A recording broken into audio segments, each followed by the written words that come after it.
আজকে ভিডিওতে দেখাবো আমি কিভাবে আপনি আপনার ফোন দিয়ে স্ক্রিন রেকর্ড করা ভিডিওটি এডিট করবেন খুব সুন্দর করে। আর যেমনটি দেখতে পাচ্ছেন আমার এই ভিডিওতে।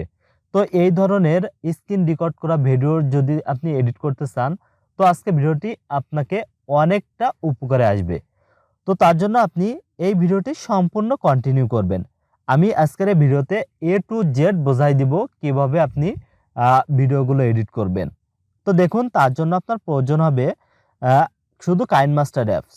তো আপনার যদি কাইনমাস্টার অ্যাপস ফোনে না থাকে, অবশ্যই প্লে স্টোর থেকে ইনস্টল করে নেবেন। আর যদি আপনি চান যে ওয়াটারমার্ক ছাড়া কাইনমাস্টার অ্যাপস ডাউনলোড করবেন, তাহলে আজকের এই ভিডিওর ডিসক্রিপশন বক্সে আমি ওই ভিডিওর লিঙ্কটি দিয়ে দিব, যেটাতে আপনি ওয়াটারমার্ক ছাড়া কাইনমাস্টার অ্যাপস ডাউনলোড করতে পারবেন। সেই ভিডিওটি দেখে আপনি কাইনমাস্টার অ্যাপসটি ডাউনলোড করে নেবেন।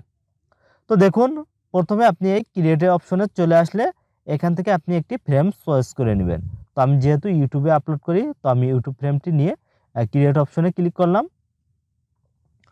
তো তারপরে এখানে দেখতে পাবেন, এইখান থেকে আপনি যে কোনো একটি ব্যাকগ্রাউন্ড ইমেজ নিয়ে নেবেন। তো আপনি এইখান থেকে ইমেজ অ্যাসিস্ট থেকে যে কোনো কালার ব্যাকগ্রাউন্ড নিতে পারেন, বা আপনি চাইলে আপনার এইখান থেকে গ্যালারি থেকে যে কোনো ইমেজ নিতে পারেন। তো দেখুন, আমি এইখান থেকে আমার গ্যালারি থেকে যে কোনো একটি ইমেজ নিয়ে নিচ্ছি। তো আমি এই ইমেজটি নিয়ে নিলাম।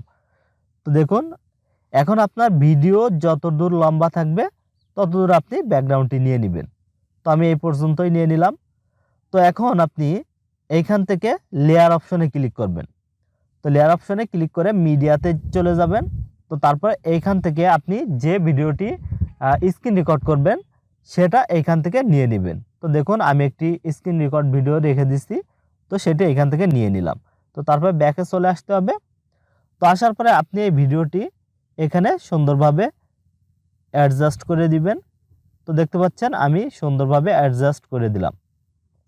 তো তারপরে কাজ হবে, এখান থেকে আপনি আবারও লেয়ার অপশনে চলে যাবেন, গিয়ে এখান থেকে মিডিয়ায় চলে যাবেন।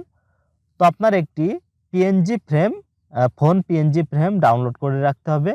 তো আমার ডাউনলোড করা আছে, এবং আপনি যদি ডাউনলোড করতে না পারেন, আমি এই ডিসক্রিপশন বক্সে এই পিএনজি ফ্রেমের লিঙ্কটি দিয়ে দিব, সেইখান থেকে আপনি ডাউনলোড করে নেবেন। তো দেখুন, এইখান থেকে পিএনজি ফ্রেমের এই লেয়ারটি বাড়াই দিব।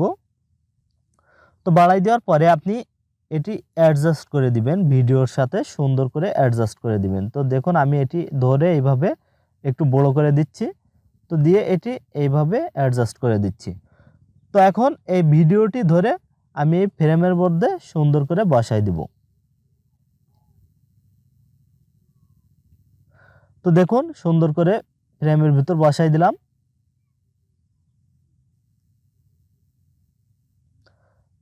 তো এখন কাজ হচ্ছে আপনার এই দেখুন, ভিডিওর যে আছে, কালারটি আছে, এটি অনেকটা অস্পষ্ট দেখা যাইতে পারে। তো তার জন্য আপনি ভিডিও লেয়ারে ক্লিক করে এখান থেকে অ্যাডজাস্টে ক্লিক করবেন, করে এখান থেকে কন্ট্রাস্ট এটা একটু বাড়াই দিবেন। এটা আপনি আমার এটি ফলো করবেন, অনেক ভালো হবে। তো আপনি এটি 47 দিয়ে দিবেন। তো আর নিচের এটা সিচুয়েশন দিয়ে দিবেন, 7 দিয়ে দিবেন, এইখানে 7 দিয়ে দিবেন, এটা বেস্ট হবে। আর উপরে 47 দিয়ে দিবেন। তো যেহেতু আমার 6 হয়েছে, থাক, সমস্যা নেই। তো এটা আপনি দেখুন, এখন কালারটি অনেক সুন্দর হয়ে গেছে। তো লেখাগুলো স্পষ্ট হয়ে গেছে।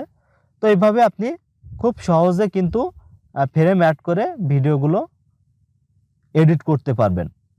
তো এখন কথা হচ্ছে, আপনি যদি কোথাও মার্ক করে দেখাতে চান, যেহেতু আমরা ভিডিওতে দেখি যে এরকম ধরনের, যেখানে আমরা ক্লিক করি, সেখানে এভাবে মার্ক করে দেখায়, এবং এটি সুন্দর করে অ্যানিমেশন করেও দেখায়। তো এগুলো আপনি কিভাবে করবেন এ নিয়ে আমার একটি ভিডিও তৈরি করা আছে, আমি ডিসক্রিপশন বক্সে লিঙ্ক দিয়ে দিব, সেটা দেখে আপনি এইভাবে সুন্দর করে ভিডিওগুলো এডিট করতে পারবেন। তো আজকের ভিডিওতে আমি আর বেশি বাড়াচ্ছি না। তো আপনি এইভাবে এডিট করার পরে উপরে ক্লিক করে এখান থেকে কিন্তু আপনি যথেষ্ট ফ্রেমে আপনি সেভ করে নিতে পারবেন। তো আমার এইচডি আছে, তো এখান থেকে দিয়ে নিচে সেভ অপশনে ক্লিক করলে সেভ হয়ে যাবে। তো এইভাবে কিন্তু আপনি খুব সুন্দর করে ভিডিওগুলো এডিট করে ইউটিউবে, ফেসবুকে আপলোড করতে পারবেন অনায়াসে। তো এই ছিল আজকে ভিডিওটি যদি ভালো লেগে থাকে অবশ্যই একটি লাইক করবেন, কমেন্ট করবেন। আপনি আমার চ্যানেলে নতুন হয়ে থাকলে অবশ্যই সাবস্ক্রাইব করে বেল আইকন প্রেস করে রাখবেন। দেখা হচ্ছে পরের কোনো ভিডিওতে। ধন্যবাদ।